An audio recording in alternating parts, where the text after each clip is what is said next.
कल घोर समुद्र में बूढ़त ते, कबहूँ मिट है नहीं रे पछतायो। तत् विचार यह मथुरा, जग तारण को अवतार बनायो। जपियो जिन अर्जुन देव गुरु, फिर संकट जोन गर्भ न आयो। जपियो जिन अर्जुन देव गुरु, फिर संकट जोन गर्भ न आयो। सतनाम श्री वाहिगुरु साहिब जी। श्लोक अगम अगाध पार ब्रह्म सोए, जो जो कह सुमुक्ता होए। सुन मीता नानक बिनवंता, साध जना की अचरज कथा। अष्टपदी। साध कै संग मुख उज्जल होत, साध संग मल सगली खोत। साध कै संग मिटै अभिमान, साध कै संग प्रगटै सुज्ञान।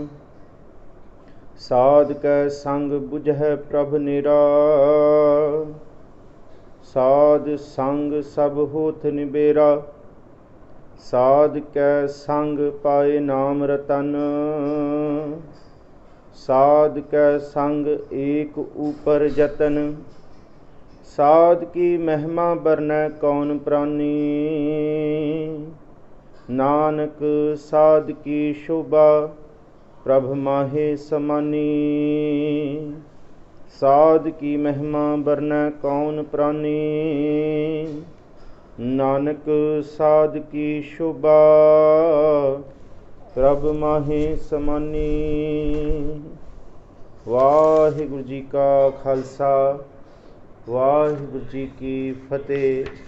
परम सन्मानयोग ਸਾਹਿਬ सतगुरु श्री गुरु अर्जुन देव महाराज जी ਦੇ ਮੁਖਾਰਬਿੰਦ ਤੋਂ ਉਚਾਰਨ ਇਹ ਮੁਕੱਦਸ ਬਾਣੀ ਸੁਖਮਨੀ ਸਾਹਿਬ ਜੀ ਦੀ ਵਿਚਾਰ ਆਪ ਪਿਛਲੇ ਸਮੇਂ ਤੋਂ ਨਿਤਾ ਪ੍ਰਤੀ ਵਰਚੁਅਲ ਸੰਗਤ ਦੇ ਰੂਪ ਦੇ ਵਿੱਚ ਆਪਣੇ ਘਰਾਂ ਵਿੱਚ ਬੈਠ ਕੇ ਬਹੁਤ ਸਤਿਕਾਰ, ਬਹੁਤ ਚਾਅ, ਬਹੁਤ ਮਾਣ ਦੇ ਨਾਲ ਸਤਿਗੁਰੂ ਜੀ ਦੀ ਬਾਣੀ ਨੂੰ ਸਰਵਣ ਕਰ ਰਹੇ ਹੋ। ਔਰ ਆਪ ਸੰਗਤ ਇਹ ਜਾਣ ਚੁੱਕੇ ਹੋ ਕਿ ਸੁਖਮਨੀ ਸਾਹਿਬ ਗੁਰੂ ਗ੍ਰੰਥ ਸਾਹਿਬ ਜੀ ਦੀ ਬਾਣੀ ਦੇ ਵਿੱਚ ਜਿਹੜੀ ਸਤਿਗੁਰੂ ਗੁਰੂ ਅਰਜਨ ਸਾਹਿਬ ਮਹਾਰਾਜ ਜੀ ਦੇ ਮੁਖਾਰਬਿੰਦ ਤੋਂ ਉਚਾਰਨ ਹੈ, ਇਹ ਸਤਿਗੁਰੂ ਜੀ ਦਾ ਹਿਰਦਾ ਹੈ। ਇਹ ਸਤਿਗੁਰੂ ਜੀ ਦੀ ਆਪ ਅੰਦਰ ਦੀ ਭਾਵਨਾ, ਅੰਦਰ ਦੀ ਬਖਸ਼ਿਸ਼ ਹੈ, ਜਿਸ ਬਖਸ਼ਿਸ਼ ਨੂੰ ਅਸੀਂ ਗੁਰੂ ਗ੍ਰੰਥ ਸਾਹਿਬ ਜੀ ਦੀ ਬਾਣੀ ਦੇ ਵਿੱਚ ਸੁਖਮਨੀ ਸਾਹਿਬ ਸਿਰਲੇਖ ਜਿਹੜਾ 262 ਅੰਕ 'ਤੇ ਸੁਸ਼ੋਭਿਤ ਹੈ, ਉਹ ਅਸੀਂ ਇਹ ਜਾਣਨ ਦੀ ਕੋਸ਼ਿਸ਼ ਕਰ ਰਹੇ ਹਾਂ ਕਿ ਇਸ ਬਾਣੀ ਦੇ ਵਿੱਚ ਸਤਿਗੁਰੂ ਜੀ ਨੇ ਸਿੱਖ ਦੀ ਮਰਿਆਦਾ, ਸਿੱਖ ਦੀ ਰਹੁ ਰੀਤ ਅਤੇ ਫਿਰ ਇਸ ਧਰਤੀ ਦੇ ਉੱਤੇ ਜਿਹੜੇ ਨਾਮ ਜਪਦੇ ਨੇ, ਉਹ ਸਿੱਖ ਤੋਂ ਸਫ਼ਰ ਸ਼ੁਰੂ ਕਰਕੇ ਕਿਵੇਂ ਉਹ ਆਪਣਾ ਆਪ ਸਮਰਪਿਤ ਕਰਦੇ ਹੈ, ਸਾਧ ਦੀ ਅਵਸਥਾ ਤੱਕ ਪਹੁੰਚਦੇ ਹੈ, ਗੁਰਮੁਖ ਦੀ ਅਵਸਥਾ ਤੱਕ ਪਹੁੰਚਦੇ ਹੈ, ਸੰਤ ਅਵਸਥਾ ਨੂੰ ਪ੍ਰਾਪਤ ਹੁੰਦੇ ਹੈ। ਜਦੋਂ ਨਾਮ ਦੇ ਸਿਖਰ ਤੱਕ ਪਹੁੰਚਦੇ ਆ ਪ੍ਰਾਪਤੀ ਦੇ, ਅਤੇ ਫਿਰ ਸਤਿਗੁਰੂ ਜੀ ਉਹਨਾਂ ਨੂੰ ਬ੍ਰਹਮ ਗਿਆਨੀ ਦੀ ਅਵਸਥਾ ਦੇ ਵੀ ਧਾਰਨੀ ਬਣਾਉਂਦੇ ਨੇ। ਔਰ ਸਤਿਗੁਰੂ ਜੀ ਦੀ ਇਸ ਬਾਣੀ ਨੂੰ ਅਸੀਂ ਪਿਛਲੇ ਲੰਬੇ ਸਮੇਂ ਤੋਂ ਵਿਚਾਰਦੇ ਆ ਰਹੇ ਹਾਂ। ਔਰ ਸਾਹਿਬ ਜੀ ਦੀ ਕਿਰਪਾ ਦੇ ਨਾਲ ਅਸੀਂ 6 ਪਦੀਆਂ ਦੀ, 6 ਅਸ਼ਟਪਦੀਆਂ ਦੀ ਵਿਚਾਰ ਕਰ ਚੁੱਕੇ ਹਾਂ। 7ਵੀਂ ਅਸ਼ਟਪਦੀ ਦੀ ਅੱਜ ਵਿਚਾਰ ਆਰੰਭ ਕਰਨੀ ਹੈ। ਸੁਰਤ ਸਾਰੇ ਹੀ ਇਕਾਗਰ ਕਰੋ, ਸਾਰੇ ਹੀ ਧੰਨ ਗੁਰੂ ਅਰਜਨ ਸਾਹਿਬ ਮਹਾਰਾਜ ਜੀ ਦੇ ਚਰਨਾਂ ਦਾ ਓਟ ਆਸਰਾ ਲਓ ਔਰ ਸਾਰੇ ਆਖੋ ਜੀ ਸਤਨਾਮ ਸ੍ਰੀ ਵਾਹਿਗੁਰੂ। ਇੱਕ ਵਾਰੀ ਫਿਰ ਆਖੋ ਜੀ ਸਤਨਾਮ ਸ੍ਰੀ ਵਾਹਿਗੁਰੂ।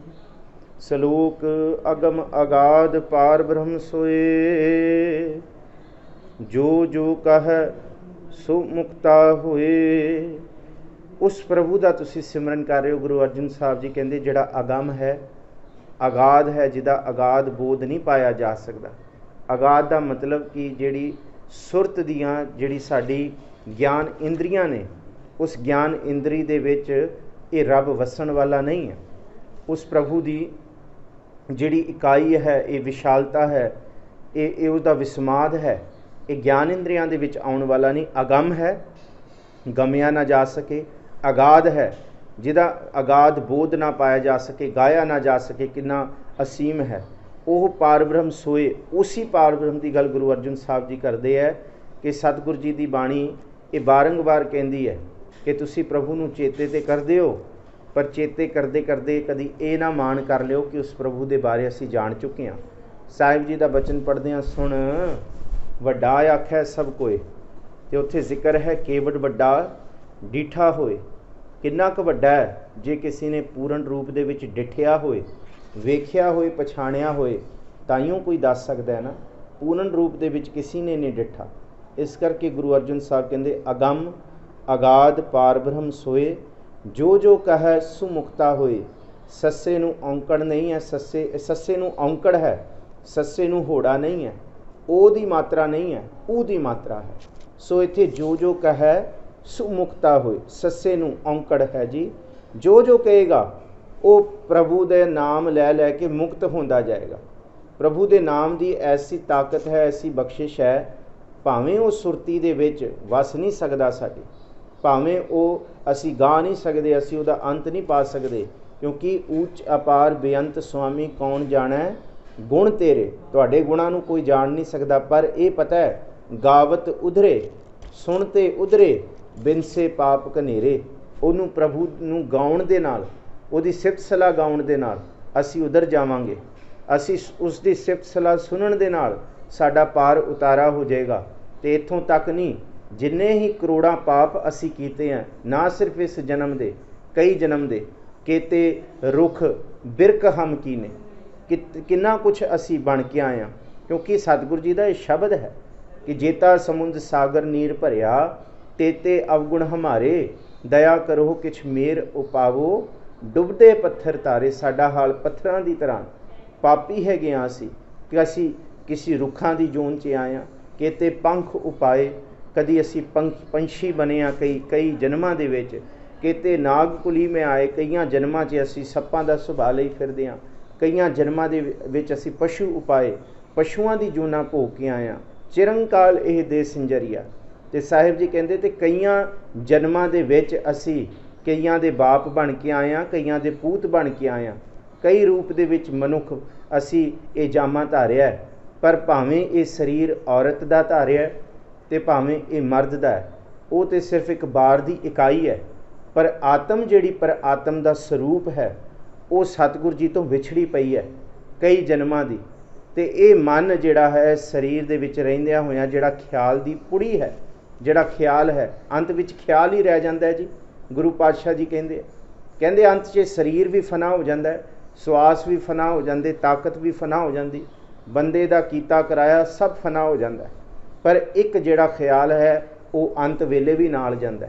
ਅੰਤ ਕਾਲ ਜੋ ਲక్ష్ਮੀ ਸਿਮਰੈ, ਐਸੀ ਚਿੰਤਾ ਮਹਿ ਜੇ ਮਰੈ, ਸਰਪ ਜੂਨ ਵਲਵਲ ਉਤਰੈ। ਅੰਤ ਕਾਲ ਜੋ ਲੜਕੇ ਸਿਮਰੇ, ਐਸੀ ਚਿੰਤਾ ਮਹਿ ਜੇ ਮਰੈ, ਵੇਸ਼ਵਾ ਜੌਨ ਵਲਵਲ ਉਤਰੈ। ਖੈਰ ਕਹਿਣ ਤੋਂ ਭਾਵ ਅੰਤ ਕਾਲ ਨਾਰਾਇਣ ਸਿਮਰੈ, ਐਸੀ ਚਿੰਤਾ ਮਹਿ ਜੇ ਮਰੈ, ਬਦਤ ਤ੍ਰਿਲੋਚਨ ਤੇ ਨਰ ਮੁਕਤਾ, ਪੀਤਾੰਬਰ ਜਾ ਕੇ ਹਿਰਦੈ ਵਸੈ। ਕਿ ਅੰਤ ਕਾਲ ਦਾ ਜਿਹੜਾ ਖਿਆਲ ਹੈ, ਜੇ ਉਹ ਮਾਇਆ ਦਾ ਹੋਏਗਾ ਤੇ ਫਿਰ ਉਹ ਪਸਾਰਾ ਕਈ ਜਨਮਾਂ ਤੱਕ ਚੱਲਦਾ ਰਹੇਗਾ। ਜੇ ਉਹ ਮਾਇਆ ਅਤੇ ਨਾਰਾਇਣ ਦਾ ਪਾਰਬ੍ਰਹਮ ਪਰਮੇਸ਼ਵਰ ਦਾ ਹੋਏਗਾ ਤੇ ਫਿਰ ਉਹ ਉਸ ਪ੍ਰਭੂ ਦੇ ਨਾਮ ਦੀ ਤਾਕਤ ਐਸੀ ਹੈ, ਜੇ ਅੰਤ ਕਾਲ ਵੀ ਚੇਤੇ ਆ ਜੇ ਤਾਂ ਵੀ ਉਹ ਤਰ ਸਕਦਾ ਹੈ। ਪਰ ਸਾਹਿਬ ਜੀ ਕਹਿੰਦੇ ਅੰਤ ਕਾਲ ਤਾਂ ਚੇਤੇ ਆਏਗਾ ਜੇ ਜੀਵਨ ਕਾਲ ਦੇ ਵਿੱਚ ਚੇਤੇ ਕੀਤਾ ਹੋਏਗਾ। ਜੇ ਜੀਵਨ ਕਾਲ ਦੇ ਵਿੱਚ ਮਾਇਆ ਹੀ ਦਾ ਗੇੜ ਚੱਲਦਾ ਹੈ ਤੇ ਫਿਰ ਸਤਿਗੁਰੂ ਜੀ ਕਹਿੰਦੇ ਅੰਤ ਕਾਲ ਮਾਇਆ ਕਿੱਥੋਂ ਚੇਤੇ ਆ ਜਾਏਗੀ। ਮਾਇਆ ਤੋਂ ਭਾਵ ਕਿਰਪਾ, ਬਖਸ਼ਿਸ਼, ਉਹਦਾ ਤਰਸ। ਸੋ ਸਾਹਿਬ ਜੀ ਕਹਿੰਦੇ ਬਹੁਤਾ ਕੁਛ ਤੇ ਉਹਦੇ ਬਾਰੇ ਜਾਣਿਆ ਨਹੀਂ ਜਾ ਸਕਦਾ, ਪਰ ਜੋ ਜੋ ਕਹੈ ਸੋ ਮੁਕਤਾ ਹੋਏ। ਜੋ ਜੋ ਕਹੇਗਾ ਉਹ ਮੁਕਤ ਹੋ ਜਾਂਦਾ ਹੈ। ਕਿਹਨਾਂ ਤੋਂ ਮੁਕਤ ਹੋ ਜਾਂਦਾ ਹੈ? ਉਹ ਵਿਕਾਰਾਂ ਤੋਂ ਮੁਕਤ ਹੋ ਜਾਂਦਾ ਹੈ। ਅੱਗੇ ਦੱਸ ਰਹੇ ਨੇ, ਸੁਨ ਮੀਤਾ ਨਾਨਕ ਬਿਨਵੰਤਾ। ਮੇਰੇ ਮਿੱਤਰ ਤੂੰ ਕੰਨ ਦੇ ਕੇ ਸੁਣ। ਗੁਰੂ ਅਰਜਨ ਸਾਹਿਬ ਜੀ ਸਾਨੂੰ ਕਹਿ ਰਹੇ ਆ ਪਿਆਰ ਨਾਲ, ਮੇਰੇ ਮਿੱਤਰ ਤੂੰ ਕੰਨ ਦੇ ਕੇ ਸੁਣ। ਸੁਣ ਮੀਤਾ ਨਾਨਕ ਬਿਨਵੰਤਾ। ਬਿਨਵੰਤ, ਬਿਨਵੰਤ ਦਾ ਮਤਲਬ ਬਿਨੋ, कि गुरु पातशाह जी भी बेनती करते हैं, कक्के नूं औंकड़ है। गुरु अर्जुन साहब जी सानू कहते कि असीं बेनती करके तुहानूं दसदे हां, फिर असीं क्यों नहीं सुणदे। सुण मीता नानक बिनवंता, की दस रहे ने, साध जना की अचरज कथा। ये अचरज लफ्ज़ है, ये आश्चर्य तो बनिया है। बस ये विचों सस्सा मनफी किया गया है, तो ये लफ्ज़ जिहड़ा आश्चर्य का अपभ्रंश है, इनू अचरज ही पढ़ना है, अचरज नहीं पढ़ना। अचरज का अर्थ नहीं बढ़ेगा।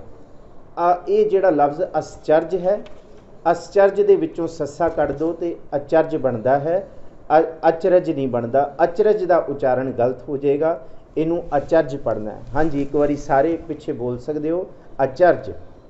साध जना की अचरज कथा। अचरज जिहड़ा आश्चर्य है, ये साध जना की तुहानूं आश्चर्य कथा सुनाइए। कौन ने साध जन?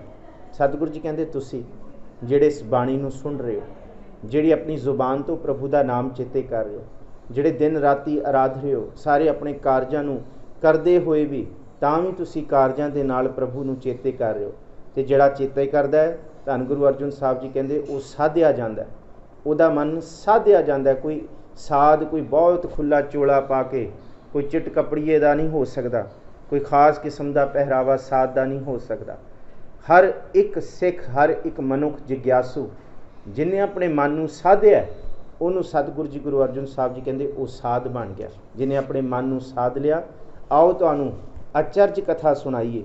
साध जन जिन्हां ने मन नूं साधिया, उन्हां दी संगत, उन्हां दी सोहबत, उन्हां दा होना, उन्हां दा बैठना, उन्हां दा बोलना, उन्हां दा खाना, उन्हां दा पीना, उन्हां दा विचरना, उन्हां दा असीसां देणियां, उन्हां दा बंदगी करना, हर एक मनुख लई किस तरह एक दात हो सकती है।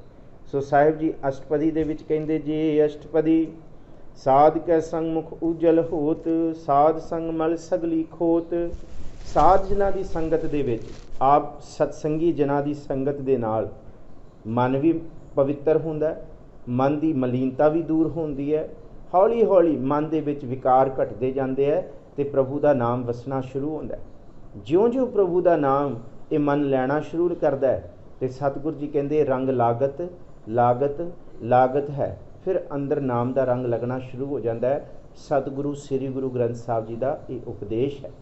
ये रंग लगता है, जिहड़ा रंग अंदर की मैल खो देंदा है। मैल खोई कोट अग हरे, निर्मल भए चीता। अंदर की मैल खत्म हुई, करोड़ा अग पाप खत्म हो गए। ये चीत निर्मल हुंदा है, पर किदे नाल हुंदा है? एक तो प्रभु की संगत, गुरु की संगत च हुंदा है। दूसरा जिहड़ा गुरु नूं चेते करदे ने, उन्हां साध जनां दी संगत दे नाल, जिहड़े साध संगत दे विच भी ने, जिहड़े साडे मित्र भी ने, साडे प्यारे भी ने, साडे रिश्तेदारां दे विच भी कई बंदगी कर करके अपने मन नूं साध लैंदे ने। कई गुरद्वारियां दे विच सानूं बंदगी वाले मिलदे ने। साध हर एक थां ते मौजूद ने, पर उन्हां दा भेत नहीं आउंदा। पर जे उन्हां दी सोहबत मिल जाए, क्योंकि पापी तुहानूं इत्थे लखां मिल जाणगे। विकारां नूं भोगण वाले हर गली दे नुक्करिया, हर गली विच मिल जाणगे।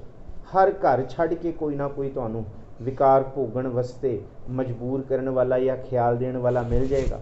टुच्चर घड़न वाला, होर बेलोड़ियां गल्लां, बेप्रतीति निंदा चुगली वाला मिल जाएगा, पर साध किथे बिरला मिलता है। सो साहिब जी कहंदे साध कै संग मुख ऊजल होत। ऊजल जिहड़ा संगत करदा है साध दी, उहदा भी मुख उज्जल हुंदा है। साध संग मल सगली खोत, मन की सारी मैल साध की संगत कीतियां, क्योंकि वो माड़ी गल नहीं करता, वो निंदा चुगली विकारां की गल नहीं करता। उहदे कोल जे इक्को ही गल हुंदी है, संत मिलै किछ सुनिया कही है, उहदे कोल सिर्फ और सिर्फ उस प्रभु का ही सिमरन है। जां तां उहदे कोलों सुन लो ते जां उहदे नाल वो विचार कर लो। अरल बरल दीयां गल्लां, गाली होछियां गल्लां बंदगी करन वालियां कोल नहीं हुंदी। सो उन्हां दी सोहबत संगत कीतियां साहिब जी कहंदे मन की मैल दूर हुंदी है जी। साध कै संग मिटै अभिमान, साध कै संग प्रगटै सुग्यान।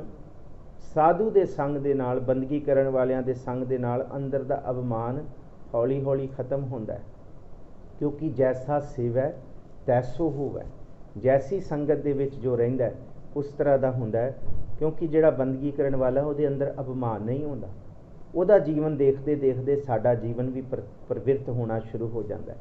ਜੇ ਉਹ ਆਪਣੇ ਆਪ ਨੂੰ ਨਿਰਗੁਣ ਯਾਰ ਇਆਣਿਆ ਸੋ ਪ੍ਰਭ ਸਦਾ ਸੰਭਾਲ ਜਿਨ ਕੀਆ ਤਿਸ ਚੀਤ ਰੱਖ ਨਾਨਕ ਨਿਭਹੀ ਨਾਲ। ਜੇ ਉਹ ਸਾਧ ਜਨ ਕਹਿੰਦਾ ਹੈ ਕਿ ਮੈਂ ਗਰੀਬ ਮੈਂ ਮਸਕੀਨ ਤੇ ਫਿਰ ਉਹਦੀ ਸੰਗਤ ਕੀਤੇ ਅੰਦਰ ਦਾ ਅਭਿਮਾਨ ਦੂਰ ਹੁੰਦਾ ਹੈ। ਸਾਧ ਕੈ ਸੰਗ ਪ੍ਰਗਟੈ ਸੁਗਿਆਨ। ਸੁਗਿਆਨ ਦਾ ਮਤਲਬ ਹੈ ਸੋਹਣਾ ਗਿਆਨ, ਚੰਗਾ ਗਿਆਨ।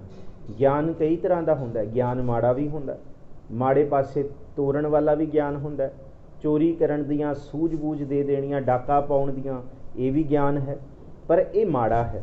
ਪਰ ਸਾਧ ਦੇ ਸੰਗ ਦੇ ਨਾਲ ਸਾਧ ਕੈ ਸੰਗ ਪ੍ਰਗਟੈ ਸੁਗਿਆਨ, ਅੰਦਰੋਂ ਚੰਗਾ ਗਿਆਨ, ਸੋਹਣਾ ਗਿਆਨ, ਮਾੜੇ ਪਾਸੇ ਤੋਂ ਬਚਾਉਣ ਵਾਲਾ ਗਿਆਨ ਪ੍ਰਗਟ ਹੁੰਦਾ ਹੈ। ਜੇ ਸਾਧ ਕੈ ਸੰਗ ਬੁਝੈ ਪ੍ਰਭ ਨੇਰਾ ਸਾਧ ਸੰਗ ਸਭ ਹੋਤ ਨਿਬੇਰਾ। ਸਾਧੂ ਦੇ ਸੰਗ ਦੇ ਨਾਲ ਬੁਝੈ ਪ੍ਰਭ ਨੇਰਾ, ਪ੍ਰਭੂ ਨੇੜੇ ਦਾ ਜਾਪਣਾ ਸ਼ੁਰੂ ਹੁੰਦਾ ਹੈ। ਇਹ ਜਾਪਣਾ ਸ਼ੁਰੂ ਹੁੰਦਾ ਕਿ ਪ੍ਰਭੂ ਸਭ ਕੁਝ ਦੇਖ ਰਿਹਾ ਹੈ। ਬੁਝੈ ਪ੍ਰਭ ਨੇਰਾ ਕਿ ਪ੍ਰਭੂ ਨੂੰ ਪਾਉਣਾ ਹੁਣ ਕੋਈ ਸਾਡੇ ਲਈ ਇਤਫਾਕ ਦੀ ਗੱਲ ਨਹੀਂ ਲੱਗਦੀ, ਕੋਈ ਦੂਰ ਦੀ ਗੱਲ ਨਹੀਂ ਲੱਗਦੀ। ਸਾਧ ਸੰਗ ਸਭ ਹੋਤ ਨਿਬੇਰਾ, ਸਾਰੇ ਵਿਕਾਰਾਂ ਦਾ ਨਿਬੇੜਾ ਹੋ ਜਾਂਦਾ ਹੈ। ਮਨ ਪਾਪ ਤੋਂ ਬਚ ਜਾਂਦਾ। ਮਨ ਸੋਚਦਾ ਕਿ ਹੁਣ ਪਾਪ ਨਹੀਂ ਕਰਨਾ, ਸਾਡਾ ਨਿਬੇੜਾ ਪਾਪਾਂ ਦਾ ਇੱਥੇ ਹੋ ਗਿਆ, ਹੁਣ ਚੰਗੇ ਮਾਰਗ 'ਤੇ ਤੁਰਨਾ ਹੈ। ਜੀ ਸਾਧ ਕੈ ਸੰਗ ਪਾਏ ਨਾਮ ਰਤਨ ਸਾਧ ਕੈ ਸੰਗ ਏਕ ਉਪਰ ਜਤਨ। ਸਾਧੂ ਦੀ ਸੰਗਤ ਦੀ ਇਹ ਮਹਿਮਾ ਹੈ। ਮਹਿਮਾ ਸਾਧੂ ਸੰਗ ਕੀ ਸੁਣੋ ਮੇਰੇ ਮੀਤਾ ਮੈਲ ਖੋਈ ਕੋਟ ਅਗ ਹਰੇ ਨਿਰਮਲ ਭਏ ਚੀਤਾ। ਇਹ ਹੈ, ਇਹ ਐਸੀ ਭਗਤ ਗੋਬਿੰਦ ਕੀ ਕੀਟ ਹਸਤੀ ਜੀਤਾ। ਕਹਿੰਦੇ ਜਿਹੜਾ ਕੀੜੇ ਵਰਗਾ ਮਨ ਸੀ, ਕੀੜੀ ਵਰਗਾ ਮਨ ਸੀ, ਉਹ ਹਾਥੀ ਵਰਗੇ ਅਹੰਕਾਰ ਨੂੰ ਜਿੱਤ ਲੈਂਦਾ। ਕਿਵੇਂ ਜਿੱਤਦਾ ਹੈ? ਸਾਧੂ ਦੀ ਸੰਗਤ ਦੇ ਨਾਲ। ਸਾਧ ਕੈ ਸੰਗ ਪਾਏ ਨਾਮ ਰਤਨ, ਜੇ ਨਾਮ ਦਾ ਰਤਨ ਮਿਲ ਜਾਏ ਤੇ ਫਿਰ ਉਹ ਕੀ ਕਰਦਾ? ਸਾਧ ਕੈ ਸੰਗ ਏਕ ਉਪਰ ਜਤਨ। ਜਦ ਨਾਮ ਦੀ ਪ੍ਰੀਤ ਅੰਦਰ ਪੈਦਾ ਹੁੰਦੀ ਹੈ, ਫਿਰ ਏਕ ਉਪਰ ਜਤਨ, ਬਹੁਤੀ ਦੁਬਦਾ ਨੂੰ ਛੱਡ ਕੇ, ਦੁਬਦਾ ਦਾ ਮਤਲਬ ਦੁਚਿੱਤਾ ਹੋਏ ਇਕੱਤਰ ਮਿਲੋ ਮੇਰੇ ਭਾਈ ਦੁਬਦਾ ਦੂਰ ਕਰੋ ਲਿਵਲਾਈ ਹਰ ਨਾਵੈ ਕੇ ਹੋਵੋ ਜੋੜੀ ਗੁਰਮੁਖ ਬੈਸੋ ਸਫਾ ਵਿਛਾਈ। ਗੁਰਮੁਖ ਬੈਸੋ ਸਫਾ ਕੀ ਹੈ? ਅਸੀਂ ਗੁਰਮੁਖ ਬੈਸੋ ਸਫਾ ਵਿਛਾਈ ਦਾ ਹੀ ਸੱਚ ਪ੍ਰਗਟ ਕਰਨ ਦਾ ਯਤਨ ਕਰ ਰਹੇ ਹਾਂ। ਇਹ ਜ਼ਰੂਰੀ ਨਹੀਂ ਹੈ ਕਿ ਇਹ ਸਫਾ ਇੱਕੋ ਛੱਤ ਦੇ ਥੱਲੇ ਵਿਛੇ। ਹਰ ਇੱਕ ਛੱਤ ਦੇ ਥੱਲੇ ਦੂਰੋਂ ਦੂਰੋਂ ਬੈਠ ਕੇ ਵੀ ਸੁਰਤ ਜੋੜ ਕੇ ਅਸੀਂ ਗੁਰਮੁਖ ਬੈਸੋ ਸਫਾ ਵਿਛਾਈ। ਇਹ ਸਾਧ ਦਾ ਸੰਗ ਕਿਸ ਰੂਪ 'ਚ ਕਹੀਏ ਕਿ ਦਾਸ ਆਪ ਸੰਗਤਾਂ ਦਾ ਸੰਗ ਮਾਣ ਰਿਹਾ, ਆਪ ਸੰਗਤਾਂ ਦੀ ਸ਼ਾਬਾਸ਼ੀ, ਆਪ ਸੰਗਤਾਂ ਦੀ ਅਸੀਸ ਸਦਕਾ, ਆਪ ਸੰਗਤਾਂ ਨੂੰ ਸੁਣਨ ਦੀ ਸੇਵਾ ਲਾਈ। ਸਤਿਗੁਰੂ ਜੀ ਨੇ ਆਪ ਸੰਗਤਾਂ ਦੇ ਜ਼ਰੀਏ ਦਾਸ ਨੂੰ ਇਹਦੀ ਵਿਚਾਰ ਕਰਨ ਦੀ ਸੇਵਾ ਲਾਈ। ਪਰ ਇੱਥੇ ਕੋਈ ਜ਼ਿਆਦਾ ਵਿਦਵਾਨ ਜਾਂ ਘੱਟ ਵਿਦਵਾਨ ਨਹੀਂ ਹੈ, ਕੋਈ ਜ਼ਿਆਦਾ ਸਿਆਣਾ ਕੋਈ ਘੱਟ ਨਹੀਂ ਹੈ, ਸਾਰੇ ਹੀ ਬਰਾਬਰ ਹਾਂ। ਇਹਨੂੰ ਹੀ ਕਿਹਾ ਗੁਰਮੁਖ ਬੈਸੋ ਸਫਾ ਵਿਛਾਈ। ਸਾਰੇ ਹੀ ਗੁਰਮੁਖ ਜਨ ਅਸੀਂ ਬੈਠੇ ਹਾਂ। ਸਾਧ ਕੈ ਸੰਗ ਪਾਏ ਨਾਮ ਰਤਨ ਸਾਧ ਕੈ ਸੰਗ ਏਕ ਉਪਰ ਜਤਨ। ਇਹਨੂੰ ਹੀ ਕਿਹਾ ਸਤ ਸੰਗਤ ਐਸੀ ਜਾਣੀਐ ਜਿੱਥੈ ਏਕੋ ਨਾਮ ਵਖਾਣੀਐ। ਏਕੋ ਨਾਮ ਹੁਕਮ ਹੈ ਨਾਨਕ ਸਤਿਗੁਰ ਦੀਆ ਬੁਝਾਏ ਜਿਉ। ਇੱਕੋ ਹੀ ਨਾਮ ਦਾ ਯਤਨ, ਇੱਕੋ ਦੇ ਹੀ ਉੱਤੇ ਧਿਆਨ ਲਾਉਣ ਦਾ ਯਤਨ ਹੈ ਜੀ। ਸਾਧ ਕੀ ਮਹਿਮਾ ਵਰਨੈ ਕੌਣ ਪ੍ਰਾਨੀ ਨਾਨਕ ਸਾਧ ਕੀ ਸ਼ੋਭਾ ਪ੍ਰਭ ਮਾਹੇ ਸਮਾਨੀ। ਇਹ ਹੈ ਜਿਹੜੀ ਸਾਧ ਕੀ ਮਹਿਮਾ ਹੈ, ਇਹਨੂੰ ਕੌਣ ਬਿਆਨ ਕਰ ਸਕਦਾ ਹੈ? ਇਹਨੂੰ ਬਿਆਨ ਨਹੀਂ ਕੀਤਾ ਜਾ ਸਕਦਾ। ਵਰਨੈ ਕੌਣ ਪ੍ਰਾਣੀ, ਕਿਹੜਾ ਜਨਮਿਆ? ਨਾ ਉਸ ਪ੍ਰਭੂ ਦੇ ਬਾਰੇ ਕੋਈ ਬਿਆਨ ਕਰ ਸਕਦਾ ਹੈ ਤੇ ਨਾ ਪ੍ਰਭੂ ਦਾ ਨਾਮ ਜਪਣ ਦੇ ਬਾਰੇ ਕੋਈ ਬਿਆਨ ਕਰ ਸਕਦਾ ਹੈ। ਨਾਨਕ ਸਾਧ ਕੀ ਸ਼ੋਭਾ ਪ੍ਰਭ ਮਾਹੇ ਸਮਾਨੀ। ਹਾਂ, ਜੇ ਕੋਈ ਬਿਆਨ ਕਰ ਸਕਦਾ ਹੈ ਤੇ ਇਸੀ ਰੂਪ ਦੇ ਵਿੱਚ ਬਿਆਨ ਕਰ ਸਕਦਾ ਹੈ ਕਿ ਸਾਧ ਕੀ ਜਿਹੜੀ ਸ਼ੋਭਾ ਹੈ, ਬੰਦਗੀ ਕਰਨ ਵਾਲਿਆਂ ਦੀ ਸ਼ੋਭਾ ਹੈ, ਪ੍ਰਭ ਮਾਹੇ ਸਮਾਨੀ, ਉਹ ਪ੍ਰਭੂ ਦੀ ਸ਼ੋਭਾ ਤੋਂ ਅਲੱਗ ਨਹੀਂ ਹੈ। ਜੇ ਸਾਧ ਦੀ ਸ਼ੋਭਾ ਕਰੋਗੇ ਤੇ ਪ੍ਰਭੂ ਦੀ ਸ਼ੋਭਾ ਹੈ, ਜੇ ਪ੍ਰਭੂ ਦੀ ਸ਼ੋਭਾ ਹੋਏਗੀ ਤੇ ਉਹਦੇ ਵਿੱਚ ਸਾਧ ਦੀ ਸ਼ੋਭਾ ਆਪ ਹੀ ਹੋ ਜਾਏਗੀ। ਇਹਨੂੰ ਹੀ ਕਿਹਾ ਪ੍ਰਭ ਮਾਹੇ ਸਮਾਨੀ। 4 ਸ਼ਲੋਕ ਨੇ ਕਬੀਰ ਸਾਹਿਬ ਦੇ। ਕਬੀਰ ਰੋੜਾ ਹੌਰੇ ਬਾਟਕਾ ਤਜ ਮਨ ਕਾ ਅਭਿਮਾਨ ਐਸਾ ਕੋਈ ਦਾਸ ਹੋਏ ਤਾਂ ਹੀ ਮਿਲਿਆ ਭਗਵਾਨ। ਜੇ ਪੱਥਰ ਵੀ ਹੋ ਜਾ ਤਾਂ ਵੀ ਨਹੀਂ, ਉਹ ਵੀ ਪੈਰਾਂ 'ਤੇ ਚੁਭੇਗਾ। ਫਿਰ ਉੱਥੇ ਜ਼ਿਕਰ ਕੀਤਾ ਕਬੀਰ ਰੋੜਾ ਹੁਆ ਤੋ ਕਿਆ ਪਿਆ ਪੰਥੀ ਹੂੰ ਦੁੱਖ ਦੇ कोई इस तरह का चाहिए ज्यों धरन महके, ऐसा कोई दास बन जाए जिहड़ा पत्थर ना होए, जिहड़ी धरती के उत्ते रेत हो जाए। पर कहते रेत के की होया, कबीर कहते आ जिहड़ी धरन महके, खे हुई तो क्या भया, जो उड लागै अंग। मिट्टी भी, मिट्टी के फायदे बड़े ने, मिट्टी मिट्टी नाल इक्को रूप दे विच विछी रहिंदी है, सब दे पैरां दी खाक हो जाती है। पर मिट्टी का सुभाव है, जद हवा चलती है तो वह अखां दे विच भी पै जाती है, कपड़ियां च भी पै जाती है, सिर दे विच भी पै जाती है। खे हुआ तो क्या पया, जो उड लागै अंग। ते कहंदे हरजन ऐसा चाहिए, जो पानी सरबंग। कहंदे फिर पानी वर्गा हो जा, जिहड़ा पानी सारियां रंगां दे विच मिल जांदा है, सारियां भांडियां विच अपने आप नूं ढाल लैंदा है। फिर कहंदे कबीर पानी हुआ तो क्या पया, सीरा ताता होए। पानी भी ठंडा ते तत्ता हो जाता है। इस तरह मन का सुभाव कभी क्रोधित हो जाए तो कभी सहज हो जाए, पानी वर्गा नहीं। तो फिर किस तरह उत्थे कहंदे पानी हुआ तो क्या हुआ, सीरा ताता होए। हर जन ऐसा चाहिए, हर जन ऐसा चाहिए जैसा हर ही होए। प्रभु का भगत उवें दा चाहिए जिस तरह प्रभु है। हर जन ऐसा चाहिए जैसा हर ही होए। इनू ही क्या साध की शोभा प्रभ माहे समानी। जिस तरह प्रभु है उसी तरह प्रभु की बंदगी करने वाला उदा साध है जी। साध के संग अगोचर मिलै, साध के संग सदा प्रफुल्लै। दूसरे पदे दे विच कहंदे बंदगी करन वालियां दे संग दे नाल अगोचर, जिहड़ा प्रभु अगोचर है, जिहड़ी ज्ञान इंद्री दे विच चारिया नहीं जा सकदा, जिहड़ा गोचिया नहीं जा सकदा, ज्ञान दे विच वसाया नहीं जा सकदा। इसलिए ऐड़ा अगे लग गया अगोचर, जिहदा ज्ञान पूर्ण रूप दे विच प्राप्त नहीं किया जा सकदा, उस प्रभु की प्राप्ति हो जाती है। साध के संग सदा प्रफुल्ल है, अंदरों कमल प्रगट होंदा है, ज्ञान प्रफुल्लित होंदा है, बंदा खेड़े विच रहिंदा है, दुख विच भी खेड़ा, सुख विच भी शुकराना। ये सतगुर जी की बख्शिश है। बंदगी करन वालियां दा संग सदा प्रफुल्ल है, भाव चंगे मार्ग या अंदर दे खेड़े दे वल तोरदा है जी। साध के संग आवह बस पंचा, साध संग अमृत रस पुंचा। प्रभु की बंदगी करन वालियां दा संग जिहड़ा है, गुरमुखां दा संग जिहड़ा है, वो पंजां विकारां नूं वस करन दे विच सहाई हुंदा है। उन्हां दे नाल बैठियां अंदर दे पंज विकार भी ठंडे पैंदे है, वो भी काबू विच आउंदे ने।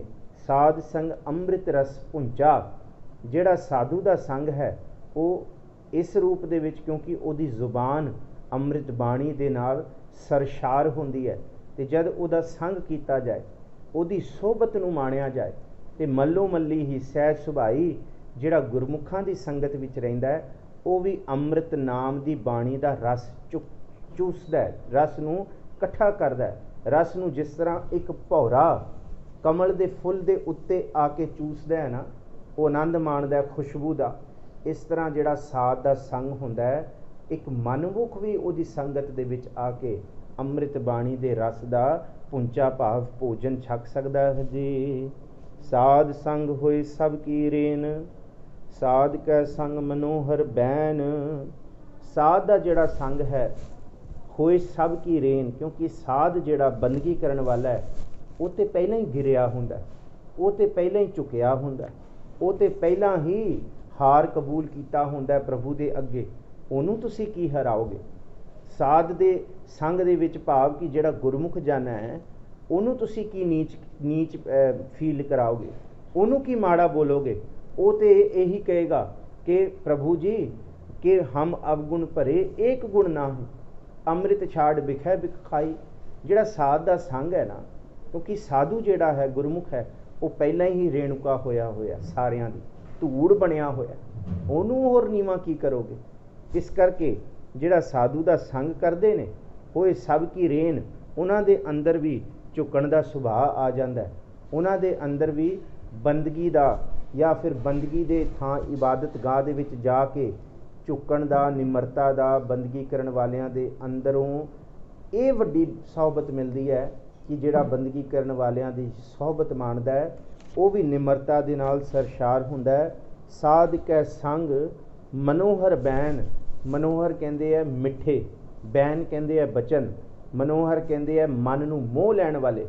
साध भी अपने मुख तो मन तो मोह लैण वाली गल्लां करदा है, ਜਿਹੜਾ ਉਹਦੇ ਨਾਲ ਸੰਗਤ ਕਰਦਾ ਹੈ ਉਹਦੇ ਵੀ ਮੂੰਹ ਤੋਂ ਬੋਲੇ ਜਾਣ ਵਾਲੇ ਪਹਿਲਾਂ ਕੌੜੇ ਬਚਨ ਹੁੰਦੇ ਨੇ, ਪਰ ਗੁਰਮੁਖਾਂ ਦੀ ਸੰਗਤ ਕੀਤਿਆਂ ਉਹ ਕੌੜੇ ਬਚਨ ਮਨੋਹਰ ਬੈਨ ਦੇ ਵਿੱਚ ਤਬਦੀਲ ਹੁੰਦੇ ਨੇ ਜੀ। ਸਾਧ ਕੈ ਸੰਗ ਨਾ ਕਥਹੂੰ ਧਾਵੈ, ਸਾਧ ਸੰਗ ਅਸਥਿਤ ਮਨ ਪਾਵੈ। ਜਿਹੜਾ ਸਾਧੂ ਦਾ ਸੰਗ ਹੈ, ਨਾ ਕਥਹੂੰ ਧਾਵੈ ਦਾ ਮਤਲਬ ਮਨ ਦਸਾਂ ਦਿਸ਼ਾਵਾਂ ਵੱਲ ਭੱਜਦਾ ਨਹੀਂ, ਉਹ ਟਿਕ ਜਾਂਦਾ ਹੈ। ਸਾਧ ਸੰਗ ਅਸਥਿਤ ਮਨ ਪਾਵੈ, ਮਨ ਬਿਲਕੁਲ ਅਸਥਿਤ ਹੋ ਜਾਂਦਾ, ਸਥਿਤ ਹੋ ਜਾਂਦਾ, ਥਿਰ ਹੋ ਜਾਂਦਾ।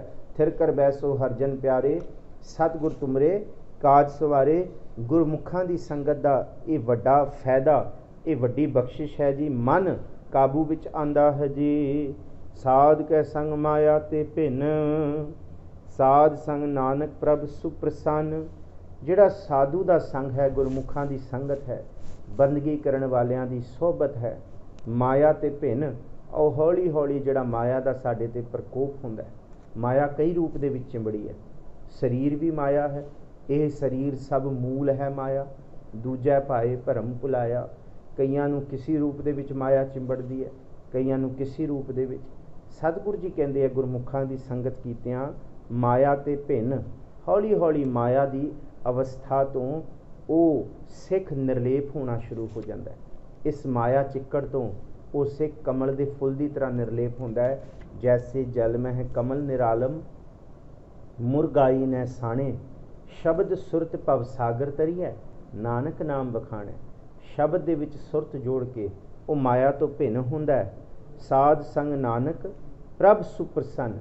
ਜੇ ਕੋਈ ਪ੍ਰਭੂ ਦੀ ਖੁਸ਼ੀ ਚਾਹੁੰਦਾ ਹੈ ਤੇ ਗੁਰੂ ਅਰਜੁਨ ਸਾਹਿਬ ਜੀ ਕਹਿੰਦੇ ਹੈ ਸਾਧ ਸੰਗ, ਉਹ ਸਾਧੂ ਦਾ ਭਾਵ ਬੰਦਗੀ ਕਰਨ ਵਾਲਿਆਂ ਦਾ, ਨਾਮ ਜਪਣ ਵਾਲਿਆਂ ਦਾ, ਬਾਣੀ ਪੜ੍ਹ ਕੇ ਵਿਚਾਰਨ ਵਾਲਿਆਂ ਦਾ। ਤੇ ਬਾਣੀ ਇਕੱਲੀ ਵਿਚਾਰ ਕੇ ਨਹੀਂ, ਬਾਣੀ ਦਾ ਅਸਰ ਉਹਨਾਂ ਦੀ ਜ਼ਿੰਦਗੀ ਵਿੱਚ ਦਿਖੇ, ਉਹੀ ਸਾਧ ਜਨ ਹੁੰਦੇ ਹੈ। ਇਹਨੂੰ ਕਿਹਾ ਜਿਹੜਾ ਸਾਧ ਦੀ ਸੰਗਤ ਕਰਦਾ ਹੈ ਉਹ ਪ੍ਰਭੂ ਦੀ ਖੁਸ਼ੀ ਪ੍ਰਾਪਤ ਕਰਦਾ ਹੈ ਜੀ। ਸਾਧ ਸੰਗ ਦੁਸ਼ਮਨ ਸਭ ਮੀਤ, ਸਾਧੂ ਕੈ ਸੰਗ ਮਹਾ ਪੁਨੀਤ। ਸਾਧ ਦਾ ਸੰਗ ਕੀਤਿਆਂ ਦੁਸ਼ਮਨ ਸਭ ਮੀਤ। ਸਾਨੂੰ ਜਿਹੜੇ ਇਹ ਭਾਸਦਾ ਸੀ ਇਹ ਸਾਡੇ ਦੁਸ਼ਮਣ ਨੇ, ਉਹ ਸਾਡੇ ਮਿੱਤਰ ਬਣ ਜਾਂਦੇ ਆ। ਇਹਦਾ ਇਹ ਮਤਲਬ ਨਹੀਂ ਕਿ ਜਿਹੜੇ ਸਾਡੇ ਦੁਸ਼ਮਣ ਨੇ ਉਹਨਾਂ ਲਈ ਅਸੀਂ ਵੀ ਤੇ ਦੁਸ਼ਮਣ ਹੋਵਾਂਗੇ ਨਾ, ਉਹਨਾਂ ਲਈ ਨਹੀਂ, ਉਹਨਾਂ ਲਈ ਅਸੀਂ ਮੀਤ ਨਹੀਂ ਬਣ ਸਕਦੇ ਜਦ ਤੱਕ ਉਹ ਨਾਮ ਨਹੀਂ ਜਪਣਗੇ। ਇਹ ਜ਼ਰੂਰੀ ਨਹੀਂ ਹੈ ਕਿ ਉਹ ਸਾਨੂੰ ਮੀਤ ਬਣਾ ਲੈਣ, ਪਰ ਇਹ ਜ਼ਰੂਰੀ ਹੈ ਕਿ ਸਭ ਕੋ ਮੀਤ ਹਮ ਆਪਨ ਕੀਨਾ, ਹਮ ਸਭਨਾ ਕੇ ਸਾਜਨ। ਇਹ ਜ਼ਰੂਰੀ ਹੈ। ਇੱਥੇ ਗੁਰੂ ਸਾਹਿਬ ਕਹਿੰਦੇ ਸਾਧ ਸੰਗ ਦੁਸ਼ਮਨ ਸਭ ਮੀਤ। ਜਿਹੜੇ ਦੁਸ਼ਮਣ ਨੇ ਉਹ ਸਾਡੇ ਮਿੱਤਰ ਸਾਨੂੰ ਦਿਸਦੇ ਨੇ। ਉਹ ਫਿਰ ਦੁਸ਼ਮਣੀ ਵਾਲੀ ਭਾਵਨਾ ਖਤਮ ਹੁੰਦੀ ਹੈ, ਮਿੱਤਰਤਾ ਵਾਲੀ ਭਾਵਨਾ। ਕਿਉਂਕਿ ਫਰੀਦਾ ਬੁਰੇ ਦਾ ਭਲਾ ਕਰ, ਗੁੱਸਾ ਮਨ ਨਾ ਹੰਡਾਏ ਦਾ ਇਹ ਸੱਚ ਕਮਾਇਆ ਜਾਂਦਾ ਸਾਧੂ ਦੇ ਸੰਗ ਦੇ ਨਾਲ। ਸਾਧੂ ਕੈ ਸੰਗ ਮਹਾ ਪੁਨੀਤ। ਮਨ ਜਿਹੜਾ ਪਾਪੀ ਸੀ ਉਹ ਪਵਿੱਤਰ ਤੋਂ ਪੁਨੀਤ ਬਣਦਾ ਹੈ। ਜਿਹਨੂੰ ਕਿਹਾ ਪਵਿੱਤਰ ਪਵਿੱਤਰ ਪਵਿੱਤਰ ਪੁਨੀਤ। ਇੰਨਾ ਪੁਨੀਤ ਹੋ ਗਿਆ। ਤੇ ਪਵਿੱਤਰ ਮਲੀਨ ਤੇ ਹੋ ਸਕਦਾ ਹੈ, ਪਰ ਪੁਨੀਤ ਮਨ ਕਦੀ ਵੀ ਮੈਲਾ ਨਹੀਂ ਹੋ ਸਕਦਾ। ਇੱਥੇ ਫਰਕ ਹੈ, ਪਵਿੱਤਰ ਔਰ ਪੁਨੀਤ ਦੇ ਵਿੱਚ ਫਰਕ ਹੈ। ਪਵਿੱਤਰ ਦਾ ਸਾਨੂੰ ਆਪੋਜ਼ਿਟ ਮਿਲ ਜਾਂਦਾ ਹੈ ਕਿ ਅਪਵਿੱਤਰ, ਪਰ ਪੁਨੀਤ ਦਾ ਕੋਈ ਵੀ ਆਪੋਜ਼ਿਟ ਨਹੀਂ ਹੈ। ਭਾਵ ਕਿ ਜਿਸ ਤਰ੍ਹਾਂ ਆਨੰਦ ਦਾ ਨਹੀਂ ਹੈ, ਉਸ ਤਰ੍ਹਾਂ ਪੁਨੀਤ ਨੂੰ ਮੈਲਾ ਨਹੀਂ ਕੀਤਾ ਜਾ ਸਕਦਾ। ਉਹ ਪਵਿੱਤਰ ਦੀ ਸਿਰਮੌਰ ਅਵਸਥਾ ਹੈ। ਜਿਹੜਾ ਸਾਧੂ ਦਾ ਸੰਗ ਕਰਦਾ ਹੈ ਉਹ ਅੰਦਰੋਂ ਬਿਲਕੁਲ ਮਨ ਕਰਕੇ ਪੁਨੀਤ ਹੁੰਦਾ ਹੈ ਜੀ। ਸਾਧ ਸੰਗ ਕਿਸਿਓ ਨਹੀਂ ਬੈਰ, ਸਾਧ ਕੈ ਸੰਗ ਨਾ ਬੀਗਾ ਪੈਰ। ਸਤ ਸੰਗਤ ਕੀਤਿਆਂ ਫਿਰ ਕੋਈ ਬੈਰ ਹੀ ਨਹੀਂ ਰਹਿੰਦਾ, ਕਿਉਂਕਿ ਬੈਰ ਵਿਰੋਧ ਕਾਮ ਕ੍ਰੋਧ ਮੋਹ ਝੂਠ ਵਿਕਾਰ ਮਹਾ ਲੋਭ ਤਰੋਹ, ਇਹ ਸਾਰਾ ਕੁਝ ਅਸੀਂ ਬਤੀਤ ਕਰਦੇ ਆ ਰਹੇ ਸੀ, ਪਰ ਸੰਗਤ ਕੀਤਿਆਂ ਸਭ ਖਤਮ ਹੋ ਗਏ। ਇਹਨੂੰ ਹੀ ਕਿਹਾ ਵਿਸਰ ਗਈ ਸਭ ਤਾਤ ਪਰਾਈ, ਜਬ ਤੇ ਸਾਧ ਸੰਗਤ ਮੋਹਿ ਪਾਈ। ਨਾ ਕੋ ਬੈਰੀ ਨਾਹੇ ਬਿਗਾਨਾ, ਸਗਲ ਸੰਗ ਹਮਕੋ ਬਨਿਆਈ। ਸਾਧ ਸੰਗ ਕਿਸਿਓ ਨਹੀਂ ਬੈਰ, ਕੋਈ ਦੁਸ਼ਮਣ ਨਹੀਂ ਰਹਿੰਦਾ, ਕੋਈ ਵੈਰ ਨਹੀਂ ਰਹਿੰਦਾ। ਸਾਧ ਕੈ ਸੰਗ ਨਾ ਬੀਗਾ ਪੈਰ। ਬੀਗਾ ਕਹਿੰਦੇ ਟੇਢਾ।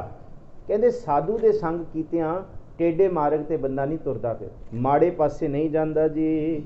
ਸਾਧ ਕੈ ਸੰਗ ਨਾਹੀ ਕੋ ਮੰਦਾ, ਸਾਧ ਸੰਗ ਜਾਣੇ ਪਰਮਾਨੰਦਾ। ਸਾਧੂ ਦਾ ਸੰਗ ਕੀਤਿਆਂ ਨਾ ਹੀ ਕੋ ਮੰਦਾ, ਫਿਰ ਕੋਈ ਮਾੜਾ ਨਹੀਂ ਜਾਪਦਾ, ਕਿਉਂਕਿ ਫਿਰ ਜਾਪਦਾ ਹੈ ਇਹ ਭਾਣਾ ਹੀ ਹੈ, ਇਹ ਸਭ ਕੁਛ ਉਹਦੀ ਕਲਾ ਹੀ ਹੈ, ਇਹ ਉਹਦੀ ਰਜ਼ਾ ਹੀ ਵਰਤ ਰਹੀ ਹੈ। ਇਸ ਕਰਕੇ ਉਹ ਕਿਸੇ ਨੂੰ ਮੰਦਾ ਨਹੀਂ ਆਖਦਾ। ਸਾਧ ਸੰਗ ਜਾਣੇ ਪਰਮਾਨੰਦਾ, ਪਰਮ ਆਨੰਦ ਜਿਹੜਾ ਪ੍ਰਭੂ ਹੈ ਉਹਦੀ ਪਛਾਣ ਗੁਰਸਿੱਖਾਂ ਦੇ ਸੰਗਤ ਦੇ ਵਿੱਚੋਂ ਹੀ ਮਿਲਦੀ ਹੈ ਜੀ। ਸਾਧ ਕੈ ਸੰਗ ਨਾਹੀ ਹਉ ਤਾਪ, ਸਾਧ ਕੈ ਸੰਗ ਤਜੈ ਸਭ ਆਪ। ਸਾਧ ਦਾ ਜਿਹੜਾ ਸੰਗ ਹੈ ਨਾ ਹੀ ਹਉ ਤਾਪ, ਬੰਦਾ ਕ੍ਰੋਧ ਤੋਂ ਅੰਦਰ ਸੜਦਾ ਨਹੀਂ ਹੈ। ਕਈ ਤਰ੍ਹਾਂ ਦੀਆਂ ਵਾਸ਼ਨਾਵਾਂ ਅੰਦਰ ਤਾਪ ਪੈਦਾ ਕਰਦੀ ਹੈ। ਸਿਰਫ ਇੱਕੋ ਹੀ ਵਾਸ਼ਨਾ ਦਾ ਮੈਂ ਜ਼ਿਕਰ ਕਰਾਂਗਾ, ਜਿਹਨੂੰ ਆਪਾਂ ਅੰਗਰੇਜ਼ੀ ਦੇ ਵਿੱਚ ਜੈਲਸ ਕਹਿੰਦੇ ਹਾਂ, ਅਤੇ ਆਪਣੀ ਦੇਸੀ ਭਾਸ਼ਾ ਦੇ ਵਿੱਚ ਅਸੀਂ ਈਰਖਾ ਕਹਿੰਦੇ ਹਾਂ। ਈਰਖਾ ਸੱਚੀ ਮੁੱਚੀ ਅੰਦਰ ਤਾਪ ਪੈਦਾ ਕਰਦੀ ਹੈ। ਜਦ ਅਸੀਂ ਕਿਸੇ ਤੋਂ ਈਰਖਾ ਰੱਖਦੇ ਹਾਂ ਨਾ, ਇਹਨੂੰ ਕਹਿੰਦੇ ਹਾਂ ਕਿ ਅਸੀਂ ਸੜਦੇ ਹਾਂ, ਅਤੇ ਸੜਨ ਵਾਲੀ ਚੀਜ਼ ਦੇ ਵਿੱਚ ਤਾਪ ਹੁੰਦਾ। ਔਰ ਸੱਚੀ ਮੁੱਚੀ ਈਰਖਾ ਸਾਡਾ ਆਪਣਾ ਹੀ ਖੂਨ ਸਾੜਦੀ ਹੈ, ਕਿਸੇ ਦੂਸਰੇ 'ਤੇ ਪ੍ਰਭਾਵ ਨਹੀਂ ਪਾਉਂਦੀ। ਇਸ ਤਾਪ ਨੂੰ ਵੈਸੇ ਤਾਂ ਤਾਪ ਕਈ ਤਰ੍ਹਾਂ ਦੇ ਨੇ। ਤਨ ਦਾ ਵੀ ਤਾਪ ਹੈ, ਮਨ ਦਾ ਵੀ ਤਾਪ, ਮਨੋਤਾਪ ਵੱਖਰਾ ਹੈ। ਇਹਦੇ ਵਿੱਚ ਚਿੰਤਨ ਦਾ ਵੀ ਤਾਪ ਹੈ। ਕਈ ਰੂਪ ਦੇ ਵਿੱਚ ਸਾਨੂੰ ਚਿੰਤਾ ਬਿਮਾਰ ਕਰ ਦਿੰਦੀ ਹੈ। ਚਿੰਤਾ ਦਾ ਰੋਗ ਹੈ। ਗੁੱਸਾ ਤਾਪ ਹੈ।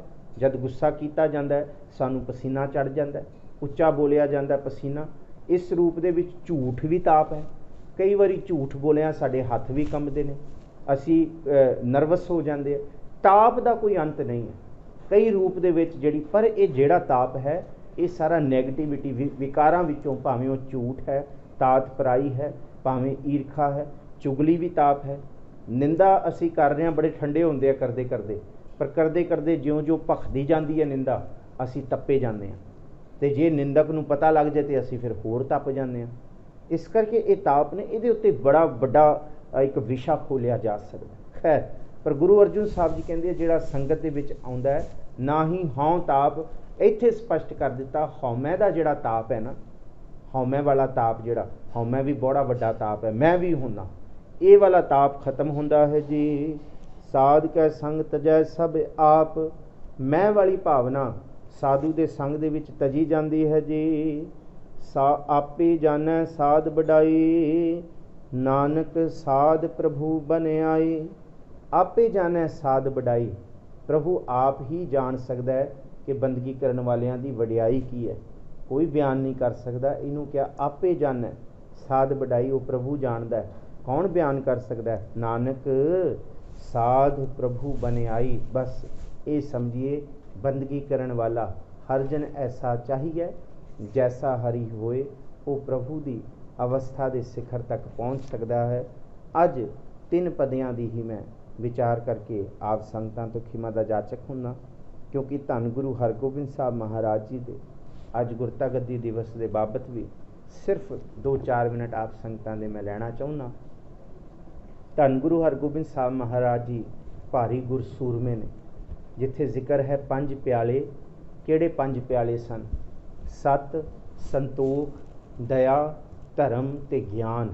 ਇਹ 5 ਪਿਆਲੇ ਸੀ, ਜਿਹਨੂੰ ਆਪਾਂ 5 ਗੁਰੂ ਵੀ ਕਹਿ ਸਕਦੇ ਹਾਂ, ਜਿਹੜੇ ਇਸ ਤੋਂ ਪਹਿਲਾਂ ਗੁਰੂ ਨਾਨਕ ਸਾਹਿਬ ਤੋਂ ਲੈ ਕੇ ਗੁਰੂ ਅਰਜੁਨ ਸਾਹਿਬ ਤੱਕ ਉਹਦਾ ਜਿਹੜਾ ਜ਼ਿਕਰ ਕੀਤਾ 5 ਪੀਰ, 5 ਗੁਰੂ ਸਨ। ਸਰੀਰ ਰੂਪੀ ਜੋਤ ਤੇ ਗੁਰੂ ਨਾਨਕ ਸਾਹਿਬ ਜੀ। 5 ਪਿਆਲੇ 5 ਪੀਰ, ਛਟਮ ਪੀਰ ਬੈਠਾ ਗੁਰ ਭਾਰੀ, ਅਰਜਨ ਕਾਇਆ ਪਲਟ ਕੈ ਮੂਰਤ ਹਰਗੋਬਿੰਦ ਸਵਾਰੀ। ਗੁਰੂ ਹਰਗੋਬਿੰਦ ਸਾਹਿਬ ਜੀ ਦੇ ਵਿੱਚ ਮੂਰਤ ਭਾਵ ਸਰੀਰ ਗੁਰੂ ਹਰਗੋਬਿੰਦ ਸਾਹਿਬ ਜੀ ਦਾ, ਪਰ ਜੋਤ ਗੁਰੂ ਨਾਨਕ ਸਾਹਿਬ ਜੀ ਦੀ ਗੁਰੂ ਅਰਜਨ ਸਾਹਿਬ ਤੋਂ ਗੁਰੂ ਹਰਗੋਬਿੰਦ ਸਾਹਿਬ ਦੇ ਵਿੱਚ ਆਈ। ਮੂਰਤ ਹਰਗੋਬਿੰਦ ਸਵਾਰੀ, ਚੱਲੀ ਪੀੜੀ ਸੋਢੀਆ, ਸੋਢੀਆਂ ਦੀ ਇਹ ਪੀੜੀ ਗੁਰੂ ਰਾਮਦਾਸ ਜੀ ਤੋਂ ਲੈ ਕੇ ਚੱਲੀ ਪੀੜੀ ਸੋਢੀਆਂ, ਰੂਪ ਦਿਖਾਵਣ ਵਾਰੋ ਵਾਰੀ। ਅਤੇ ਧੰਨ ਗੁਰੂ ਹਰਗੋਬਿੰਦ ਸਾਹਿਬ ਜੀ ਦਲ ਭੰਜਨ ਗੁਰ ਸੂਰਮਾ, ਵੱਡ ਜੋਦਾ ਬਹੁ ਪਰ ਉਪਕਾਰੀ। ਦਲ ਭੰਜਨ ਇਸ ਲਈ ਕਿਹਾ, ਧੰਨ ਗੁਰੂ ਹਰਗੋਬਿੰਦ ਸਾਹਿਬ ਮਹਾਰਾਜ ਜੀ ਦਾ ਜਿਹੜਾ ਜਨਮ ਹੋਇਆ 1595 ਦਾ, 1595 ਦਾ, ਜਿਹੜੇ ਇਤਿਹਾਸਕਾਰ ਜ਼ਿਕਰ ਕਰਦੇ ਆ। ਔਰ ਇਹ ਸਮਾਂ ਧੰਨ ਗੁਰੂ ਅਰਜਨ ਸਾਹਿਬ ਮਹਾਰਾਜ ਜੀ ਗੁਰੂ ਕੀ ਵਡਾਲੀ ਸਨ। ਮਾਝੇ ਦੇ ਵਿੱਚ ਪ੍ਰਚਾਰ ਫੇਰੀਆਂ ਦੇ ਵਿੱਚ ਸਤਿਗੁਰੂ ਜੀ ਤਕਰੀਬਨ ਲੰਬਾ ਸਮਾਂ 6 ਤੋਂ 7 ਸਾਲ ਦਾ ਸਮਾਂ ਲਾਉਂਦੇ ਆ। ਇਹ ਦਰਬਾਰ ਸਾਹਿਬ ਦੀ ਉਸਾਰੀ ਤੋਂ ਬਾਅਦ ਦਾ ਜਿਹੜਾ ਸਮਾਂ ਹੈ, ਉਸਾਰੀ ਹੋਣ ਤੋਂ ਬਾਅਦ ਗੁਰੂ ਸਾਹਿਬ ਗੁਰੂ ਕੀ ਵਡਾਲੀ ਵਸਦੇ ਨੇ, ਅਤੇ ਗੁਰੂ ਕੀ ਵਡਾਲੀ ਹੀ ਛਾਟੇ ਦੇ ਲਾਗੇ ਗੁਰੂ ਹਰਗੋਬਿੰਦ ਸਾਹਿਬ ਮਹਾਰਾਜ ਜੀ ਦਾ ਉੱਥੇ ਪ੍ਰਕਾਸ਼ ਹੈ। ਅਤੇ ਪਾਤਸ਼ਾਹ ਜੀ 5 ਪੁੱਤਕ ਸਰੀਰ ਰੂਪ ਦੇ ਵਿੱਚ ਜਨਮ ਹੁੰਦਾ। ਧੰਨ ਗੁਰੂ ਹਰਗੋਬਿੰਦ ਸਾਹਿਬ ਮਹਾਰਾਜ ਜੀ ਨੂੰ सतगुरु जी कई प्रचार फेरियां च जाते, तुसीं ये समझोगे कि उस समय तो लैके 1601 या 2 तक गुरु अर्जन साहब जी प्रचार फेरियां च ही रहिंदे आ, क्योंकि उस समय खास करके माझे की धरती ते अकाल पिया होया, महामारी फैली हुई सी चेचक दी। उस वेले भुखमरी सी। लाहौर गुरु अर्जन साहब जी गए ने, गुरु हरगोबिंद साहब जी नाल ने, गुरु के महल नाल ने, उत्थे भी महामारी सी। लाहौर दी गलियां दे विच प्रोफैसर साहब सिंह लिखते हैं कि बंदियां दियां लाशां, मरीज़ां दियां लाशां दे ढेर लगे सन। इन्नी मुश्क सी, कोई लाहौर वल तकदा नहीं सी। पर गुरु अर्जुन देव महाराज सच्चे पातशाह जी ने घरों घरी जाके राशन वंडिया, सेवावां कीतियां। जिस तरह अज गुरु पातशाह जी दे सिख महामारी फैलण तो बाद भी घरों घरी जाके सेवा करते रहे। तो मैं भरे हिरदिਆਂ नाल कहंदा कि मेरे प्यारे वीरां ने, कई यूनाइटेड सिक्स के वीर ने, कई होर ने, जिन्हां ने सच्ची मुच्ची अपनी परवाह नहीं की, आप अपने पिंडे ते रोग चिंबड़वा लिया, पर वो सेवा करनों नहीं हटे, बेपरवाह होके। मन भी दुखिया जान के कि कई मेरे मित्र प्यारे, कई वीर मेरे बहुत बहुत प्यार वाले जिहड़े लगातार सेवा करते रहे, लगातार, पर वो आप भी कोविड-19 के शिकार हो गए। पर सतगुरु जी के चरणों 'च अरदास है कि सतगुरु जी भली करन। पर यह सुभाव गुरु वालों मिलिया होया। जे गुरु अर्जुन साहब जी उत्थे प्रवाह, तो फिर गुरु साहब जी उत्थों अमृतसर साहब आए। अमृतसर साहब तो गुरु साहब दुआबे वल गए ने, ब्यास टप के गए ने सतगुरु जी, उत्थे प्रचार किया, करतारपुर साहब की उसारी की है। इन्हां दिनां दे दौरान ही फिर गुरु हरगोबिंद साहब जी ते कई तरह के हमले हुए हैं। 4 हमलियां का जिक्र मिलता है। सब तो पहले दाई भेजी गई, जिहड़े अपने दुध पिलाउण लई थणा दे उत्ते जहर ला के गई, तो उत्थों बचाव होया। सतगुरु गुरु हरगोबिंद साहब महाराज, वो दाई आप ही मर गई जहर करके। दूसरा जिहड़ा सपेरा घलिया गया पृथ्वी चंद वालों, गुरु हरगोबिंद साहब जी नूं सप डस जाए, पर वो भी अपने कार्य विच सफल ना हो सकिया। तीसरा दही मिला के, जिहड़ा खिडावे ने दही दे विच जहर मिला के गुरु हरगोबिंद साहब बालक जी नूं पिलाउण की कोशिश की, उस तो भी बचाव होया। इस तरह के लगातार हमले होंदे रहे। पर गुरु साहब दे नाल जद गुरु हरगोबिंद साहब सफ़र दे विच रहे ने, ते अचानक जद रोगियां नूं गुरु अर्जुन साहब जी मिलते रहे ने, तो गुरु हरगोबिंद साहब जी भी चेचक के शिकार हो गए। तो फिर कईयां ने कहा कि शीतला माता की पूजा करो, ये करो, वो करो। तो सतगुरु जी ने सारे उद्यम त्याग दिते, क्योंकि सखी सरवरां का भी बड़ा जोर सी, ब्राह्मणवाद का भी बड़ा जोर सी। पर गुरु अर्जुन साहब जी ने इक्को एक गल की, मैं सब कुछ छोड़ प्रभ तू ही त्याया।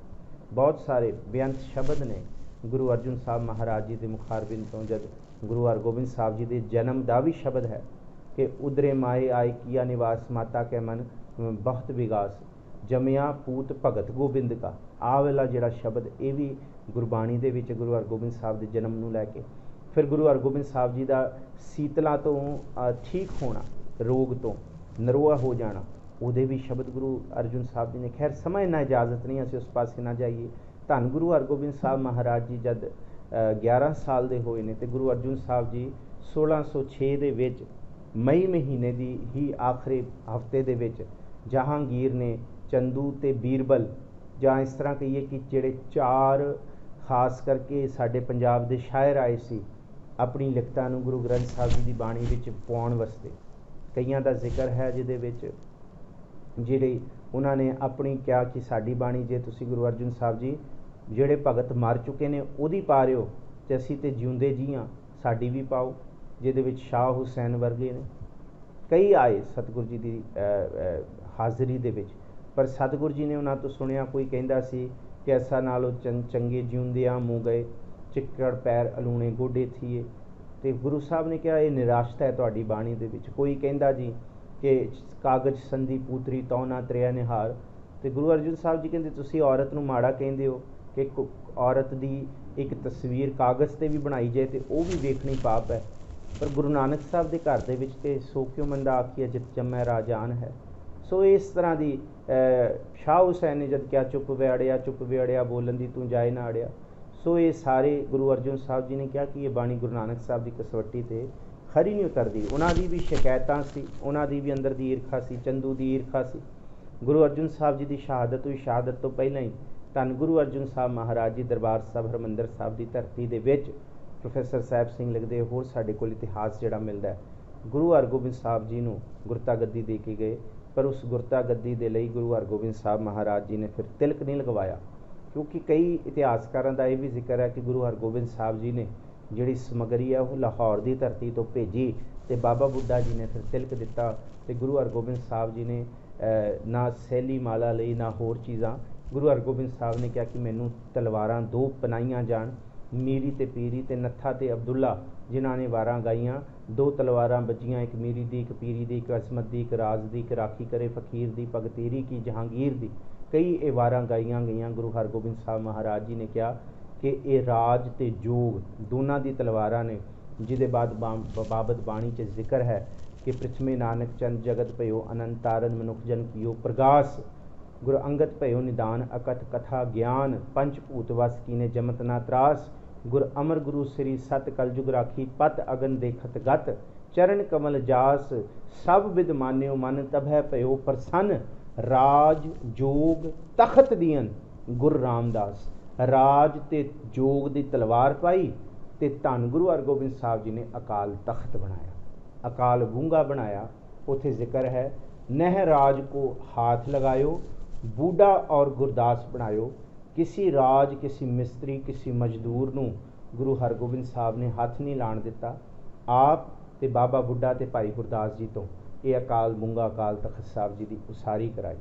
उथे वारां गाइयां गईयां भगतेरी की जहांगीर दी। उथे जेड़े दिल्ली की धरती का लाल किले का दीवाने आम और दीवाने खास करके दीवाने आम दे विच जद तुसीं लाल किले दे विच जाओगे उत्थे देखोगे दीवाने आम दे विच एक तखत है, एक गद्दी है, उत्थे एक थ्रोन बनया जिहड़ा 10 फुट का है, जिथे वक्त दे बादशाह जां अकबर वर्गे जहांगीर वर्गे ये इंसाफ करते सी, पर दुनिया के लोगों को इंसाफ नहीं मिल रहा सी, क्योंकि इन्होंने धक्केशाही ब्राह्मणों नूं हिंदुआं नूं मुसलमान बनाया सी। तो उस समय के लोग कई हिंदू लोग मुसलमान बन गए सी, तो उन्होंने सोचा कि साढ़े कोल कोई रस्ता नहीं है। पर जदों मुसलमान बने तो हिंदुआं नाल भी उहो जिहा वतीरा हुंदा सी जिहड़ा वतीरा मुसलमान बने हिंदुआं नाल भी होण लग गया। सो वो ये गल ज़्यादा चिर तक चली नहीं सी। ताइयों फिर गुरु हरगोबिंद साहब महाराज जी नूं चार युद्ध भी लड़ने पे जहांगीर दे नाल। 4 जंगां होईयां, चारां जंगां गुरु हरगोबिंद साहब ने जीतियां ने। फिर गुरु जब कोई हीला वसीला नहीं चल रहा, जहांगीर ने गुरु हरगोबिंद साहब नूं नज़रबंद भी किया ग्वालियर के किले दे विच लंबा समा।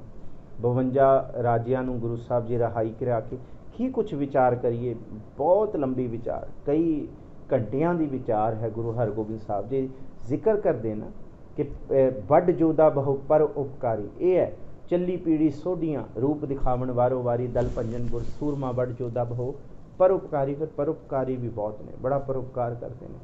सिखां दे विच जज्बा भी बड़ा है। एक साखी है गुरु हरगोबिंद साहब जिस वेले जमुना के कंढे बैठे ने, दिल्ली की धरती, एक पासे जहांगीर का तंबू लग्या, सामने वाले पासे गुरु हरगोबिंद साहब जी का, दिल्ली जमुना के कंढे गुरु का सिख बालन कट के सिर के उत्ते रख के लियाया, गुरु हरगोबिंद साहब जी के तंबू दे विच वड़िया, कहंदा कि ये पातशाह का तंबू है। उन्हें एक टका अगे रखिया, पंड रखी बालन दी, ते मत्था टेक के कहंदा सच्चा पातशाह मेरा दीन दुनी सवार दे।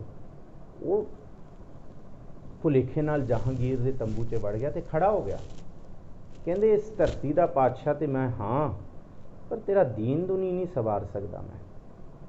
कहंदे तू गुरु हरगोबिंद साहब नहीं हो तुसी? कहंदे नहीं मैं जहांगीर। कहंदे गुरु कहंदे वो तंबू है।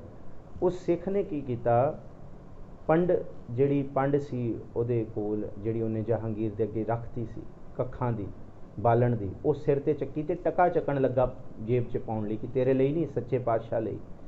ते जहांगीर ने कहा तू साडे तो सोने दियां मोहरां जिन्नियां मर्जी लै लै, तू अपने गुरु नूं भेंट कर दी।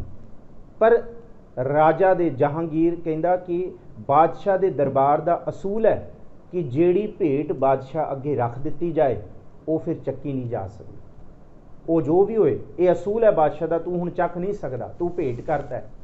उन्हें परवाह नहीं की, कहंदे मेरे वास्ते कोई बादशाह बूदशाह नहीं, मेरा सच्चा पातशाह है बड़ी अणख दे नाल जहांगीर दे अगों उन्हें काखां दी पंड चुकी, टका जेब च पाया, भजया गुरु हरगोबिंद साहब के दरबार च गया, माफ़ी मंगी कि पंड रखी, टका रखिया, महाराज सच्चे पातशाह भुल हो गई, मेरा दीन दुनी सवारो। महाराज जी करुणा निधान परोपकारी गुरु पातशाह जी ने गलवखड़ी लाया, उस सिख का दीन दुनी सवार दिता। बड़े बड़े परोपकारी ने। जे धरती ते पहाड़ां दी धरती ते कश्मीर दी धरती ते बीबी सभराई हंझू वाह वाह के गुरु हरगोबिंद साहब नूं चेते करदी है कि गुरु हरगोबिंद साहब दर्शन देण, हत्थां दे नाल उह चोला सिलदी है ते घोड़े दे विच अचनचेत भरे दरबार विचों उठ के गुरु हरगोबिंद साहब घोड़े ते सवार होके घोड़े नूं लगाम खिच के ते सीधा कश्मीर दी धरती ते श्रीनगर जिहड़ा जम्मू कश्मीर है उत्थे जिहड़ा गुरुद्वारा है गांदरबल दे विच उत्थे गुरु हरगोबिंद साहब जाके उत्थे उस बीबी दा माई दा दीन दुनी सवार देन। वो गुरु हरगोबिंद साहब जी के चरणों से सीस छड़दी है। एक इसी तरह रमदास संत होया जिहड़ा गुरु हरगोबिंद साहब नूं मिलदा है, वो कई तरह के प्रश्न, वो भी श्रीनगर मिलता है। वो ये जम्मू कश्मीर वाला श्रीनगर नहीं, वो दूसरा श्रीनगर उत्तराखंड वाला, उत्तरांचल वाला। उत्थे वो पूछता है कि गुरु नानक की गद्दी की, फकीरी की ते अमीरी की, कि तुसी घोड़ियां ते अरबी घोड़ियां ते सवार हो, बेशकीमती तुहाडी पोशाक है, शस्त्र तुसी धारे, कलगी तुसी लाई, बाज तुसी रखे हुए, ये फकीरी दी की निशानी है। फिर उत्थे गुरु हरगोबिंद साहब ने दस्या कि गुरु नानक साहब जी की ये जिहड़ी घर की परंपरा है ना, ये जिहड़ा ये शस्त्र जिहड़ा है ये गरीबां दी रखिया ते जरवाणे दी भखिया है, ये है साडे घर दा असूल है। ये जिहड़ी फकीरी है ये बातन अमीरी, कहंदे जिहड़ी ये अमीरी सिर्फ दिखावे दी नहीं है, जब तुसी गल करोगे तो फिर बातन विचों पता लगेगा कि गुरु को कितनी फकीरी है। जब गुर बोला है तब बिस्म हो जाए। फिर गुरु हरगोबिंद साहब ने उपदेश किया कि गुरु नानक माया नहीं त्यागी थी, माया का मोह त्याग्या था। फिर संत रमदास ने कहा कि यह बात हमको खूब भाई है। गुरु हरगोबिंद साहब जी के चरणों च नतमस्तक होके उन्हें भी अपना दीन दुनी सवारिया। गुरु हरगोबिंद साहब महाराज जी परोपकारी ने सिखां नूं ऐलान किया कि सोने शस्त्र सोने घोड़े साडे कोल भेट लैके आओ, रखो। घुड़ सवारी, नेजाबंदी, चुस्ती फुर्ती, सेहतयाबी गुरु हरगोबिंद साहब महाराज जी ने बख्शी सिखां। सो असी भी चढ़दी कला च रहीए, अपने तन नूं दुरुस्त रखिए, चुस्ती रखिए, शस्त्र विद्या सीखिए, घुड़सवारियां सीखिए, अपने धुरे नाल जुड़िए, धन गुरु हरगोबिंद साहब महाराज जी ने चेते रखिए। गज वज के फतेह बुलाओ जी, आखो जी वाहिगुरू जी का खालसा वाहिगुरू जी की फतेह।